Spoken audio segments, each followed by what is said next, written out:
bit in because... So cuts out all of... Oh, sorry. Hi, everybody. We're here. As Lindy said, yes, we're here. Yeah. And the PKN interview is conducted in rapid succession here at the AIP Conference 2025 and beyond. Of course, brought to you by Ball and Doggett. Lindy, we've been doing a lot today in rapid succession. Have a chat. It's really loud in the background, but luckily our viewers can't hear that. So here with me today is Bryan McKay, and he is from Woolworths Group, Head of Packaging from the food side of the business. Bryan, welcome to the podcast. You gave a fantastic presentation on the progress that Woolworths is making to reach its sustainability targets. Can you give us a top-line view of where you're up to? Oh, thanks, Lindy. Yeah.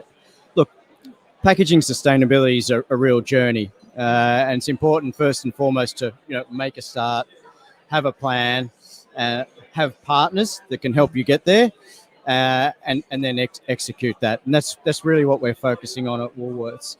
So we started this journey several years ago now, and we're well on the way to meeting the targets that we've set, and we've made lots of really impactful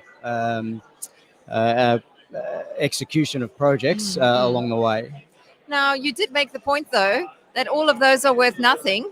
All the changes that you make are worth nothing if we aren't using that recycled content, if we're getting it all recycled, but there's no pull-through for demand. So what's your answer to that? Yeah, I mean, circularity is the key. We've heard a lot about circularity today, but it is the key. So unless you close that loop, then all of those individual components don't work. But it is really important to make sure that we get rid of problematic materials. It is really important to have all the materials recyclable and to educate consumers through the ARL. But at the end of the day, that's just getting materials ready to be able to be reused. So reusing the materials is critical, and that's what closes that circular loop, because if we don't, it becomes linear, and all of that effort is all for naught, unfortunately. What do you see as a huge retailer like yourselves? What do you see as your role in terms of leading the way forward to a circular economy? Yeah, I think, look, one of the great things about Woolworths is that we do have scale, and the changes that we make can make a difference. And so for us, we're trying to lead as much as we can, and there's many areas in protein and produce, and our partnerships with Samsara, for example, where we're really leading the country with technology and innovations that we're bringing in for sustainability. So I think our responsibility is to lead, because we have the scale to be able to make a difference, and we've done that with protein trays, moving to cardboard based. We've done it with protein trays with 70% recycled content. We're the first retailer that's going to nationally remove the heavy duty plastic bags. So we see our responsibility as leading in the space and making a difference. Well, you are, as you pointed out, the fresh food people, and you have made significant changes in some concept stores as well.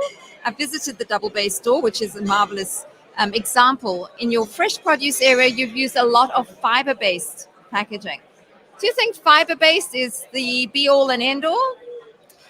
Look, fiber-based plastics have a place for sure, but what our customers tell us is they want to see less plastic, and they want to see either plastic removed or substituted with other materials. So where we can substitute plastic without compromising on product quality, which is a key. We don't compromise on quality. We don't compromise on what we deliver to the customer. Then we'll look at alternatives to plastic. Customers are asking for it, demanding it. So that's what we'll give them. But it's important. It's a really important point to make that you can't substitute plastic and create food waste. I mean, you can't solve for one problem and create another problem. So it's really important that whatever changes we make with removing plastics and replacing them with, say, fiber-based, that we continue to deliver the quality the consumer expects from us. Well, Woolworths was recently recognised just last week, winning the Gold Bankshire Award, which is a sustainability award, and that is an indication to me of the outward respect that companies have for the progress that you're making. So thank you very much, Bryan, for joining us today, and keep up the good work. Thanks, Lindy. Look, we're extremely proud of that Bankshire Award, and that goes across our whole sustainability portfolio, which of which packaging is just, a part. So, we're extremely proud to have won that awards. Thank you. All right. Thank you. Well, thanks, Brian. Thanks, Lindy. And thanks to those of you tuning in to this PKN interview that was conducted at the AIP Conference 2025 and beyond. We'll be back shortly with another informative discussion, and it'll once again be brought to you by Ball and Doggett.